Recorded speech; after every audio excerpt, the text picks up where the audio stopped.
We set up an encampment of about 25 tents right in the center of that quad. We had a kitchen, it was clean, we had garbage cans, it was easy to walk through the camp, we had study parties, there were people playing music. It was the safest, most welcoming environment I'd ever been in.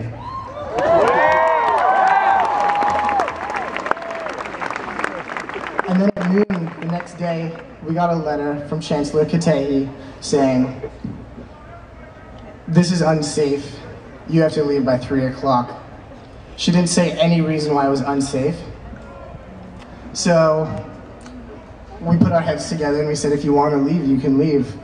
And you know, five people broke down their tents and they left. And that's fair because it actually wasn't their tents. They didn't want to get their tents broken. You know, so we talked about it and we decided to stay. And my friends and I, we drew a hopscotch, an epic hopscotch down the sidewalk. And then someone ran up yelling, "Riot police." Yelling, "Riot police, riot police." And we didn't know what to do. It happened so fast. We threw all our stuff into the middle of the circle, we held hands, and we started chanting because we didn't know what to do. People were walking by, they started videotaping with cameras. The cops came up. The police officer yelled something, we couldn't hear it. I'm assuming it was in order to disperse. My friends from that circle, and throwing them on the ground and putting them in handcuffs and dragging them away.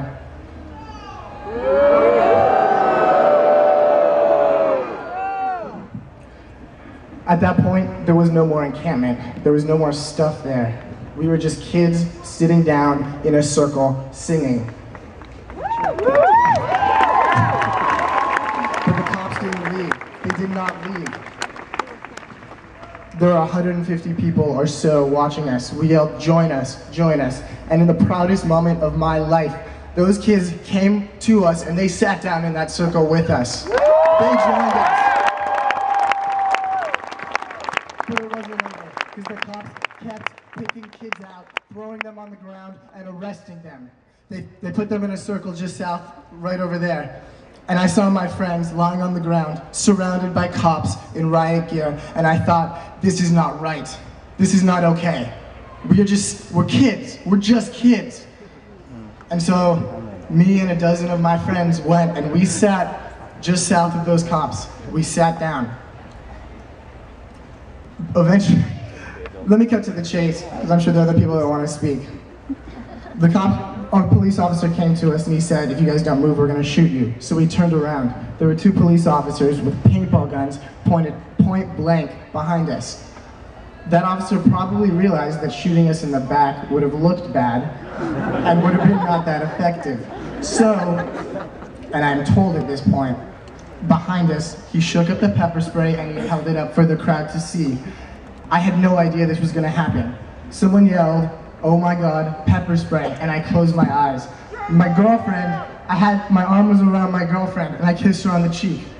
My friends buried their faces into their chest, and then it happened. And then at that point I entered a world of pain. It felt like hot glass was entering my eyes. I couldn't see anything. I wanted to open my eyes, but every time I did, the pain got worse. I wanted to breathe, but I couldn't because my face was covered in pepper spray, and every time I breathed, I was nauseous. I couldn't see anything. I could feel my friends and my girlfriend writhing in pain. I wanted to cover her face, but I couldn't because my hands were covered in pepper spray. I didn't know where the police were. I didn't want to stand up because I thought I would be arrested. I was afraid. I was no longer a protester. I was an object. And that's what the police officer wanted to turn us into. But we sat there and we didn't move. I was paralyzed with fear, and that's the truth. I was paralyzed with fear.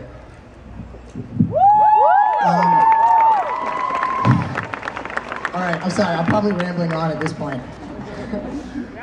Okay, yeah. I guess what I'm trying to say,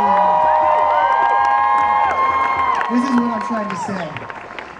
If you guys know what happened in the last two protests, not a single student was violent ever. Not a single student resisted arrest. Not a single one. you guys, out of respect for me and my friends who sat there and allowed a police officer to point blank spray pepper spray into our face 3 times while we looked him into the face, do not choose the path of violence. Our best weapon is the path of violence. Our only weapon is violence. That is why we will prevail. That is why we must prevail. I want us to take back this university, brick by brick, and we will do it with dignity and respect. I'm just going to share my testimony and let it speak for itself. After the 2 initial sprays, I was singled out as an individual and sprayed directly in the face. I was ripped from my fellow students and thrown into the crowd. I was blind. My skin was on fire. I didn't know where I was. I didn't know what was going on. I was terrified. I was then carried to the ambulance.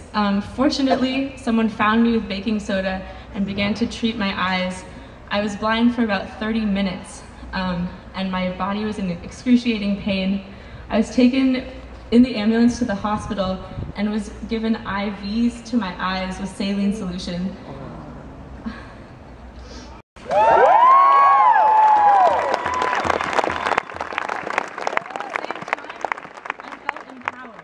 I felt empowered by our peaceful and non-violent protest.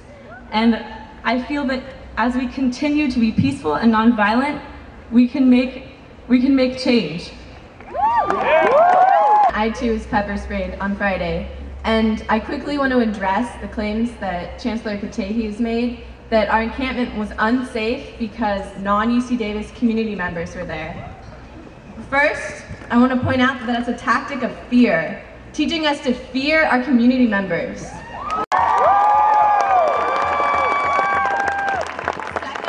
I want to point out that attending university is a position of privilege, and that by excluding people who don't go to this university, it is classist and elitist. Lastly, I want to define what a community member is. A community member is someone who will protect me, someone who will hold my hand and pull me stronger as riot cops approach. UC Davis riot cops are not my community, and I don't want to see them on our campus ever again. All right, we have a quick announcement. For safety reasons, real safety reasons, we need people behind the stage to make some space so that people who are trying to come up here to speak can feel safe to do that, especially press. Please get off of our stairway and make room for people who are actually coming up here to speak. Thank you. I'm also a military veteran.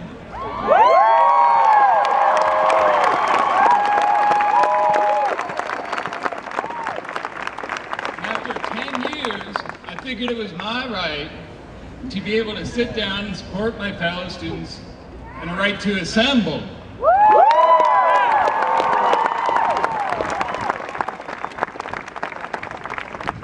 And for that, I was brutally pulled from my line and arrested by UC Davis riot police.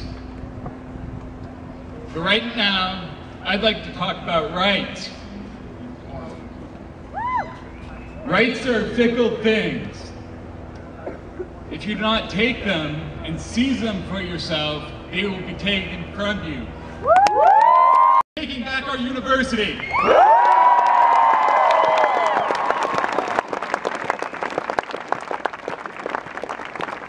So continue to be here, continue to fight, today, tomorrow, next week, support your students.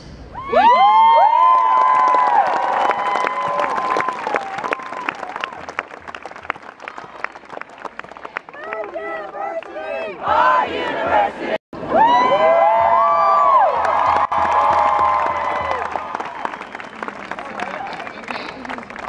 I was also one of the ones pepper sprayed. When we were sitting down linking arms and the bystanders started telling us, everyone turn around, you're about to be sprayed. I was shocked. I spent the summer in Palestine and I was in demonstrations there where we were tear gassed and I never, ever thought that I would come back to Davis and experience that again. It was scary. And this is such a beautiful crowd. But yeah, the police had no right to attack peaceful protesters. We were sitting down, chanting, we were non-violent. And when the riot officer, Pike, came, he was able to freely leave the circle to spray us. So the argument that, oh, the police were at risk, we were harming them, it was their safety, it's false, because you were able to leave the circle and spray us.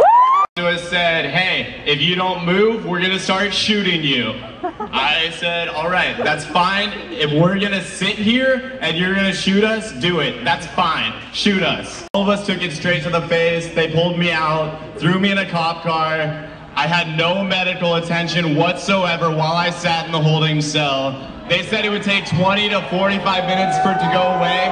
It took 12 hours. I was up till 4 in the morning because I could not sleep. It was burning so much. This was supposed to be a protest against police brutality, and this is how they react. This is how the system operates with students. We protest police brutality and they get brutal. I sustained radial nerve damage to my left hand.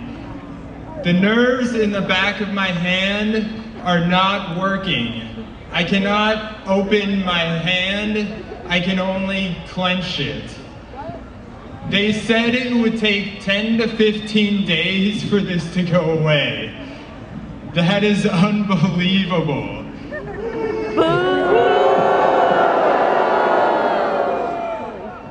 And as I was laying on the ground in the zip ties, I had to watch as my friends were being thrown to the ground and being sprayed in the face by the pepper spray, and I could do nothing about it. I felt so horrible that I could do nothing but sit there.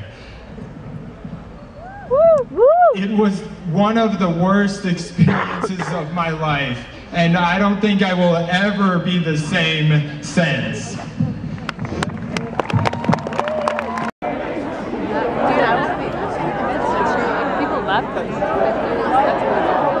Whose university?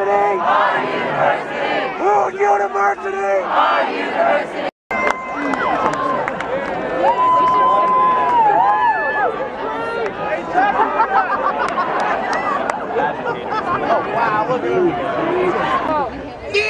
This police chief is a pattern of abuse. Not an example, but a pattern. She's got to go. But secondly, the chancellor has to understand that all the injury to us comes out of her budget. Right now, you go after the university for your injuries, she doesn't pay. Her budget for the injury to the workers and the students.